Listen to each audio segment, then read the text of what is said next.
Bienvenue sur notre chaîne. N'oubliez pas de vous abonner pour ne pas manquer les nouvelles vidéos. Bon visionnage. La lueur dorée du soleil couchant filtrait à travers les immenses fenêtres du sol au plafond de la demeure des Hastings, baignant les sols de marbre lisse dans des teintes chaudes. L'air embaumait le romarin et l'agneau rôti lentement, des effluves provenant de la cuisine ultramoderne où le dîner du soir était préparé.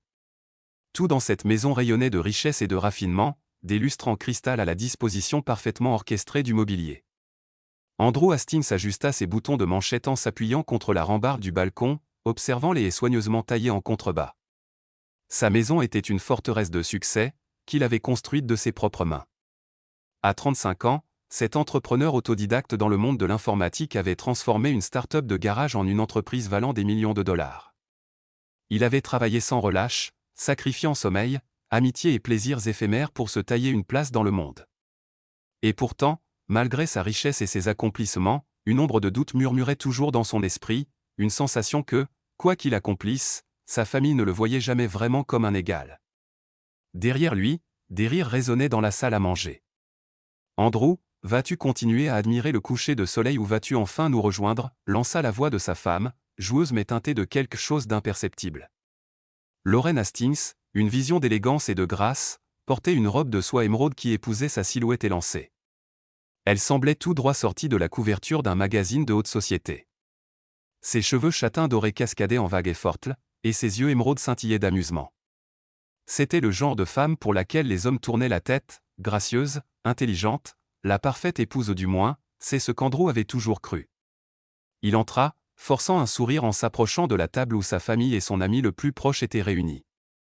Son père, Richard Hastings, trônait en bout de table, un homme distingué d'une soixantaine d'années, aux cheveux argentés et au visage sculpté par des décennies de négociations commerciales impitoyables. Sa mère, Eleanor, était à ses côtés, incarnation d'une élégance froide, chaque mouvement calculé comme si sa vie était une performance répétée 1000 fois. William, le frère aîné d'Andrew, esquissa un sourire narquois en se versant un autre verre de vin. Contrairement à Andrew, William n'avait jamais eu besoin de faire ses preuves.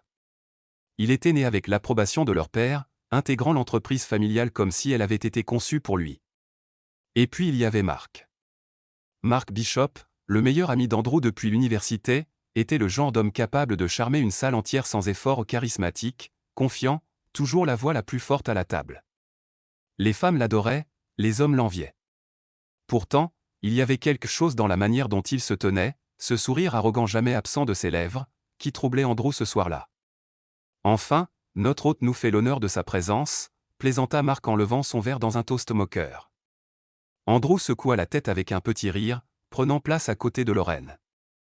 La conversation coulait sans effort à faire, événement mondain, politique mais quelque chose clochait.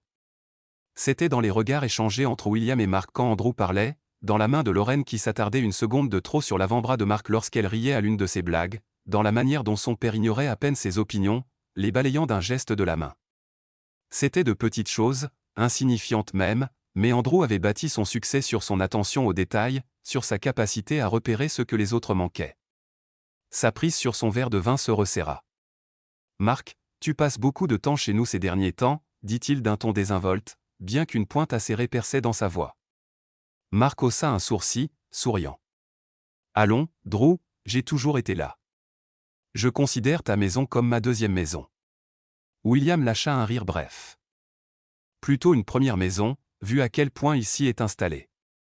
Les mots se voulaient une plaisanterie, mais quelque chose dans leur ton fit tressaillir l'estomac d'Andrew. Lorraine se pencha, posant sa main sur la sienne. « Andrew, ne sois pas ridicule, » dit-elle doucement, mais sa prise était un peu trop ferme, comme si elle cherchait à le faire taire. Sa famille riait, Mark souriait, et Andrew sentit quelque chose de profond en lui, une sensation froide et rampante qu'il ne pouvait ignorer. Il y avait un secret dans cette pièce, et il était le seul à ne pas savoir ce que c'était. La maison était silencieuse lorsqu'Andrew y entra, mais quelque chose semblait anormal.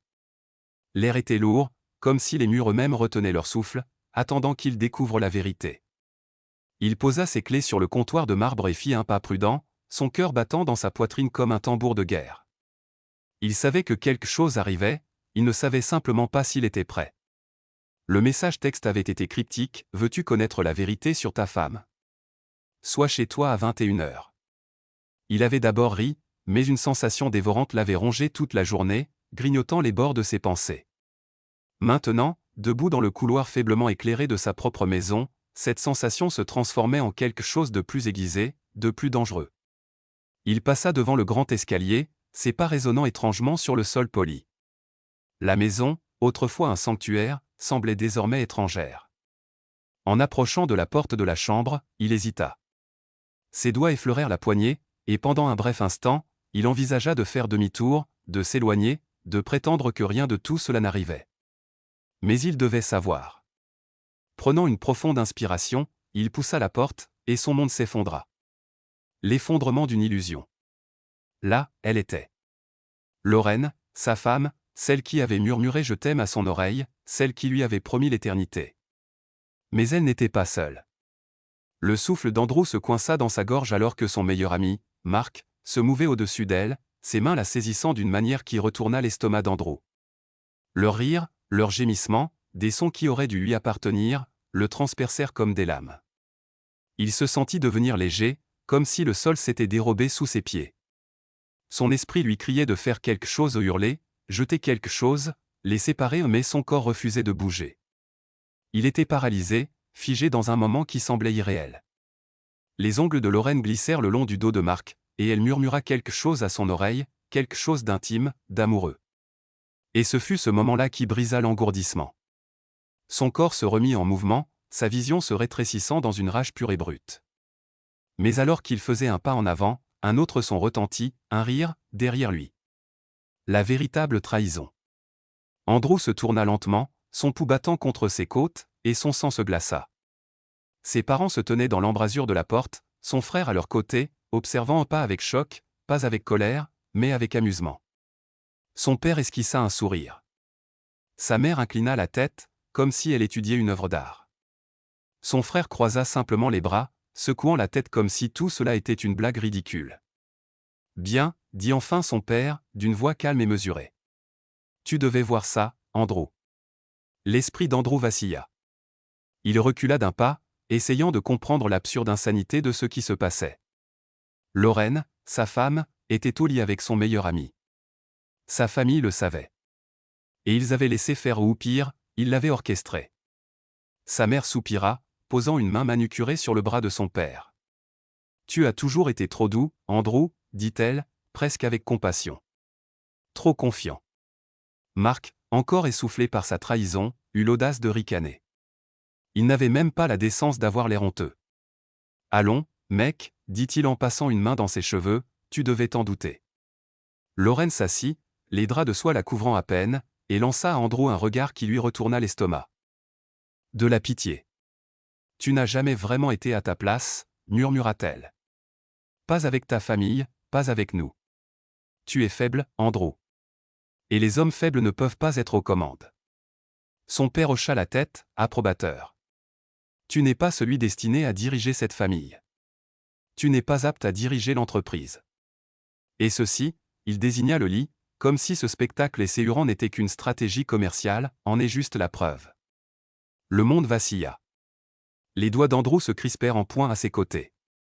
La trahison était trop vaste, trop profonde. Ce n'était pas seulement Lorraine, pas seulement Mark. C'était tout le monde. Il ne l'avait jamais vu comme un égal, jamais comme digne. Sa propre famille avait orchestré son humiliation. Pourquoi? Pour le briser? Pour l'écarter? Sa respiration était lente et mesurée, bien qu'à l'intérieur, une tempête faisait rage. Ses mains tremblaient, mais pas de tristesse, pas de défaite. Non, c'était autre chose, une rage silencieuse et frémissante qui s'installait profondément dans ses os, stable et inflexible. Son père soupira, secouant la tête. « Sois reconnaissant, Andrew. Au moins, maintenant, tu n'as plus à vivre dans l'illusion. » Andrew leva les yeux, croisant le regard de chacun d'eux, un par un, Lorraine, Mark, son père, sa mère, son frère. Il pensait avoir gagné. Il pensait l'avoir brisé. Mais il n'avait aucune idée de ce qu'il venait de déclencher. La nuit après la trahison. Andrew Hastings ne dormit pas. Pas parce qu'il se noyait dans le chagrin ou succombait au désespoir. Non, ses émotions étaient passées comme une tempête fugace. Ce qui restait était quelque chose de plus froid, de plus aiguisé, une nouvelle version de lui-même, forgée dans les flammes de la trahison. Il était assis dans la lueur tamisée de son bureau, fixant le verre de whisky devant lui, intact. Les lumières de la ville scintillaient au dehors comme des étoiles lointaines, indifférentes à l'effondrement de son monde. Son esprit, cependant, était tout sauf indifférent. Il calculait, analysait, façonnait le moyen parfait de transformer cette douleur en quelque chose de tangible, la destruction. Ses doigts tapotaient légèrement sur le bureau en acajou tandis qu'il repassait les événements de la soirée dans sa tête, les sourires narquois, les moqueries, l'audace absolue de tout cela. Il ne l'avait pas seulement trahi, il l'avait fait avec arrogance, avec la certitude qu'il se briserait et accepterait sa chute. Il n'avait aucune idée de qui ils affrontaient. Andrew ouvrit son ordinateur portable et fit apparaître les images de la caméra cachée qu'il avait installée plus tôt dans la journée. Le moment de la trahison se déroula avec un détail cruel, la manière dont Lauren s'accrochait à Mark, les rires cruels, l'absence totale d'hésitation. Sa mâchoire se crispa, mais il ne détourna pas le regard. Il étudia chaque mouvement, chaque expression, chaque seconde accablante. Ce n'était pas seulement une question d'infidélité. C'était une humiliation orchestrée, non seulement par sa soi-disant femme et son meilleur ami, mais par son propre sang, son père, sa mère, son frère. Tous avaient joué un rôle. Il l'avait considéré comme faible, comme une gêne pour leur empire. Une gêne. Un sourire sombre et lent se dessina sur son visage. Ils allaient bientôt découvrir à quel point une gêne pouvait être dangereuse. Étape 1, rassembler les preuves. Andrew n'était pas un idiot. La vengeance n'était pas une question d'impulsion, mais de précision. Il avait besoin de preuves irréfutables, et il en avait déjà une partie, les images de Lauren et Mark. Mais ce n'était que le début. Il commença à extraire toutes les données financières liées à l'entreprise familiale. Cela faisait des années qu'il n'avait pas vraiment plongé dans les comptes, faisant confiance à l'entourage de l'entreprise pour s'en occuper. Maintenant, en examinant les registres, il vit la vérité, fraude, détournement de fonds, accords illégaux ou des choses qui pourraient couler leur héritage en un instant. Une satisfaction sombre s'installa dans sa poitrine. Sa famille avait passé des années à le qualifier de naïf, trop doux pour les affaires. Alors qu'ils étaient assis sur une bombe à retardement de leur propre fabrication. Il téléchargea des copies de chaque fichier incriminant, les cryptant pour les mettre en sécurité. Ensuite, il se tourna vers son téléphone. Il avait toujours été prudent dans ce qu'il disait lors des réunions, mais sa famille, eux, ne l'avait jamais considéré comme une menace, ce qui signifiait qu'ils avaient été imprudents. Andrew accéda au système de communication interne de l'entreprise et fit défiler les enregistrements audio passés, des discussions sur son éviction, des conversations moqueuses sur le fait qu'il n'était pas assez intelligent pour remarquer, et même l'aveu direct de son père que Lauren avait été choisie parce qu'elle était facile à contrôler. Une respiration lente. Il s'adossa à son fauteuil, fixant le plafond. Ils avaient bien joué leur jeu, mais ils l'avaient sous-estimé. Étape 2, tendre le piège. Le premier appel qu'il passa fut à l'équipe juridique de l'entreprise, pas les avocats en qui sa famille avait confiance, mais un cabinet qu'il avait discrètement engagé des mois auparavant. Ils étaient parmi les meilleurs en litige d'entreprise, et maintenant, il avait les munitions pour les déchaîner. Son prochain mouvement, l'exposition publique. Andrew n'allait pas seulement ruiner sa famille dans l'intimité des salles de conseil et des batailles judiciaires. Non, il voulait que tout le monde voie qu'ils étaient vraiment investisseurs, partenaires commerciaux, médias. Mais il avait besoin du moment parfait. Comme si le destin lui-même s'était aligné sur son plan, il le trouva, un grand gala prévu dans 3 jours, organisé par son père pour célébrer l'héritage de l'entreprise et renforcer sa position comme un empire inébranlable.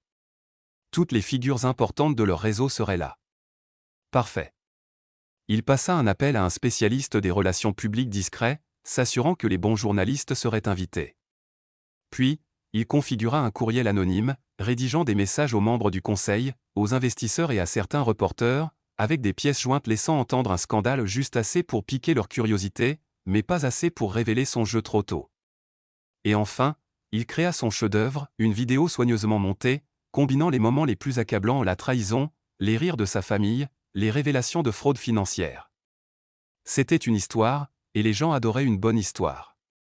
Lors de la nuit du gala, ses ennemis seraient sous les projecteurs, et lui tiendraient l'interrupteur. Étape 3, le calme avant la tempête. À l'aube, après des heures de préparation, Andrew se leva de son bureau. Il étira ses muscles raidis, exhalant lentement. Tout était en place.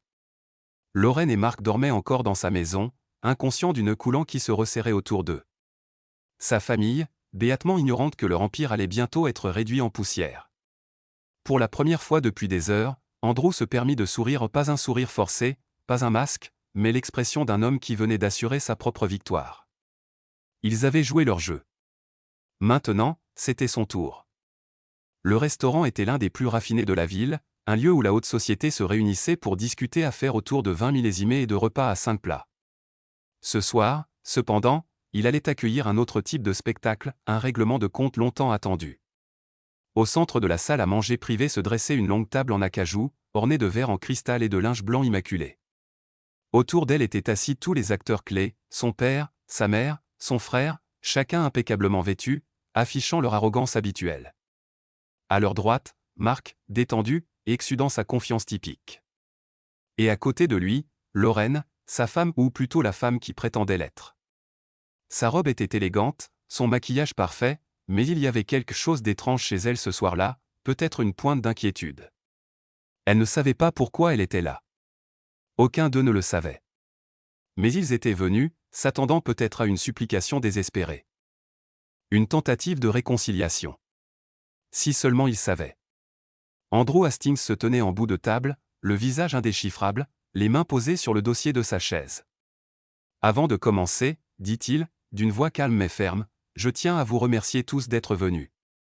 Je sais que vous êtes des gens occupés, mais cette réunion est importante. Cruciale, en fait. Son père haussa un sourcil. Fais vite, Andrew. Certains d'entre nous ont de vraies affaires à régler. Un murmure d'approbation parcourut le groupe. Marc ricana sous cape. Lorraine remua sur son siège. Andrew laissa le moment s'étirer, juste assez pour que leur impatience mijote. Puis, d'une pression sur un bouton de son téléphone, la pièce s'assombrit légèrement, et un grand écran sur le mur s'alluma. Puisque nous sommes tous réunis en famille, poursuivit Andrew, j'ai pensé que nous devrions prendre un moment pour réfléchir, pour apprécier la dynamique que nous avons construite. L'écran s'anima, et la pièce se figea. Lorraine, dans leur chambre. Marc à ses côtés. Leurs mains entrelacées dans une intimité interdite. La lueur douce de la lampe de chevet éclairait l'indéniable. L'horodatage dans le coin confirmait le pire. Un hoquet aigu trancha l'air.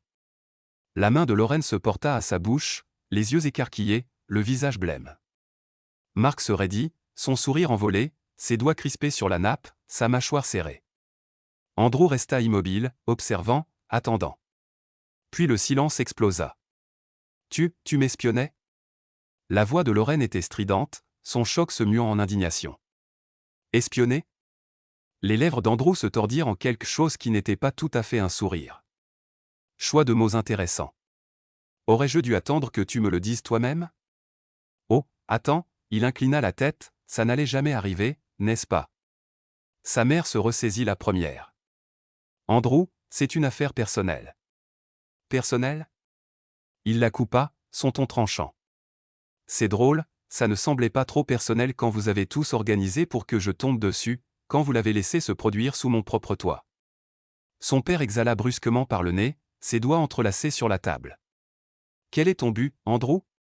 Le regard d'Andrew s'assombrit. Vous ne le voyez pas encore, n'est-ce pas ? Sa voix était plus basse maintenant, plus froide. Vous pensiez pouvoir orchestrer ma chute, m'humilier, me faire sentir petit. Mais vous m'avez sous-estimé. Il leva à nouveau son téléphone. L'écran changea. De nouvelles images. Sa famille, son père, sa mère, son frère en train de parler, de comploter. Leurs voix emplirent la pièce, claires et indéniables. Andrew n'a pas d'épine dorsale. Il n'est pas capable de diriger cette famille. Lorraine le gardera sous contrôle. Sinon, nous avons Marc. C'est mieux ainsi. Il ne se doutera de rien. La trahison, l'arrogance dans leur voix, tout était exposé au grand jour, y compris pour les investisseurs assis au fond de la pièce. Une horreur lente et rampante s'installa autour de la table. Andrew les laissa ressentir le poids de ce qu'ils avaient fait, désormais exposés sous la lumière la plus crue. Les lèvres de Lorraine s'entr'ouvrirent, mais aucun mot n'en sortit. Marc déglutit difficilement. Le visage de son père, pour la première fois, trahit quelque chose proche du doute. Andrew exhala. Je me demande, dit-il en jetant un regard vers les invités, que pensez-vous tous de confier vos investissements à des gens qui manipulent leur propre chair et sang? À des gens qui volent, trichent et mentent. Une investisseuse aux yeux perçants, vêtue d'un tailleur bleu marine, croisa les bras. C'est troublant, admit-elle. Dégoûtant, murmura un autre homme. Andrew se tourna vers sa famille. Pensiez-vous vraiment que je vous laisserais vous en tirer? Sa voix était stable maintenant, la tempête en lui enfin apaisée. Que je vous laisserais me déchirer et vous en sortir indemne? La pièce était étouffante de silence. Puis, pour la première fois, la composure de son père se fissura. Andrew? Mais Andrew s'était déjà reculé, les regardant se noyer dans leur propre chute. Et il n'avait pas fini. La nuit avait été un spectacle. Une tempête dévastatrice qui avait déchiré la façade soigneusement entretenue de la dynastie des Hastings. Mais la véritable dévastation ne faisait que commencer. Le lendemain matin, le soleil se leva sur la ville, une lumière dorée se déversant à travers les fenêtres du penthouse d'Andrew. Cela aurait dû être un matin paisible, mais le silence portait un poids différent ce jour-là, un poids victorieux. Il était assis à son bureau en acajou lisse, ses doigts traçant le bord de sa tasse de café tandis qu'il parcourait les dernières nouvelles. Chaque grand média financier avait repris l'histoire, l'empire de la famille Hastings s'effondre du jour au lendemain. Scandale, fraude et trahison révélées dans une annonce choquante. Le nom de son père était terni. Le visage de son frère était placardé dans les gros titres, marqué par le mot « détournement de fonds ». Leur empire, autrefois apparemment intouchable, n'était plus que décombre. Andrew prit une gorgée lente de son café, exhalant par le nez. Ce n'était que le début. Les appels désespérés. Son téléphone vibra pour la première fois depuis des semaines. Il répondit. La voix de son père était rauque, vidée de son autorité habituelle. « Andrew, écoute-moi. Ça va trop loin. Nous pouvons réparer ça. Nous sommes toujours une famille. » Andrew laissa les mots flotter dans l'air un moment, regardant l'horizon. Une famille? Sa voix était calme, presque amusée. Tu veux dire la même famille qui a orchestré mon humiliation? Qui a livré ma femme à mon soi-disant meilleur ami et ri derrière mon dos? Un lourd silence. Puis son père exhala brusquement. Tu n'as aucune idée de ce que tu as fait, Andrew. Andrew esquissa un sourire. Je sais exactement ce que j'ai fait. Et il raccrocha. Le dernier sursaut de Lorraine. Il ne fallut pas longtemps avant qu'elle ne vienne ramper. Dans l'après-midi, on frappa à sa porte. Il la laissa attendre, la laissa rester dehors pendant ce qui dut lui sembler une éternité avant qu'il n'ouvre enfin. Lorraine se tenait là, ne ressemblant en rien à la femme impeccable qu'elle avait été la veille. Son mascara était brouillé, ses cheveux en désordre, ses yeux gonflés de larmes. Elle serrait les revers de son manteau comme pour se tenir ensemble. Andrew, sa voix se brisa, s'il te plaît. Tu dois me laisser expliquer. Il s'appuya contre l'encadrement de la porte, les bras croisés. Expliquer quoi? Ses lèvres tremblèrent. J'ai fait une erreur. Je les ai laissés me manipuler. Ta famille, ils m'ont convaincu que tu étais faible, que tu ne méritais pas tout ce que tu avais. Mais je vois maintenant. J'avais tort. Tu es plus fort que tous. Andrew inclina légèrement la tête, la regardant s'effondrer. Laisse-moi deviner, dit-il froidement. Marc t'a abandonné. Ma famille ne répond plus à tes appels. Et maintenant que tu n'as nulle part où aller, soudain je suis l'homme que tu aimes à nouveau. Des larmes coulèrent sur ses joues. Je n'ai jamais cessé de t'aimer, murmura-t-elle, tendant la main vers lui. Il attrapa son poignet avant qu'elle ne puisse le toucher, et alors il rit un rire profond et sombre qui la fit frissonner. Tu ne m'as jamais aimé, Lorraine. Sa prise se resserra juste assez pour qu'elle sente l'acier sous sa peau. Tu aimais la sécurité que je t'offrais, le nom, le pouvoir. Et maintenant que c'est fini, toi aussi. Il la relâcha, reculant. Sors. Son souffle se bloqua. Andrew, s'il te plaît. Sors. Elle hésita, puis se retourna, trébuchant, ses sanglots résonnant dans le couloir. Les ruines de la trahison. D'ici le soir, les nouvelles n'avaient fait qu'empirer pour eux. Les actions de l'entreprise de son père avaient chuté à un plus bas historique. Les investisseurs se retiraient, les procès s'accumulaient. Marc, le soi-disant meilleur ami, s'était caché. Des rumeurs circulaient dans les cercles d'affaires qu'un ancien partenaire furieux l'avait enfin rattrapé. Personne ne savait exactement ce qui s'était passé, mais Andrew s'en moquait. Quant à son frère, il avait fui la ville, laissant leurs parents se débrouiller seuls. Et Lorraine, le lendemain, elle était partie. Certains disaient qu'elle avait quitté l'État, d'autres affirmaient l'avoir vue dans un motel miteux, noyée dans ses propres erreurs. Andrew ne se donna pas la peine de vérifier. La marche vers la liberté. Cette nuit-là, il se tenait près de la fenêtre, regardant la ville qu'il avait reprise, sa ville, son empire, sa victoire. Derrière lui, son téléphone vibrait de messages désespérés ou excuses, supplications, menaces. Il les ignora tous. Puis, sans y réfléchir à deux fois, il les supprima tous. Parce que maintenant, il n'était rien. Et lui, il était libre. Merci de regarder et n'oubliez pas de vous abonner pour ne pas manquer les nouvelles histoires.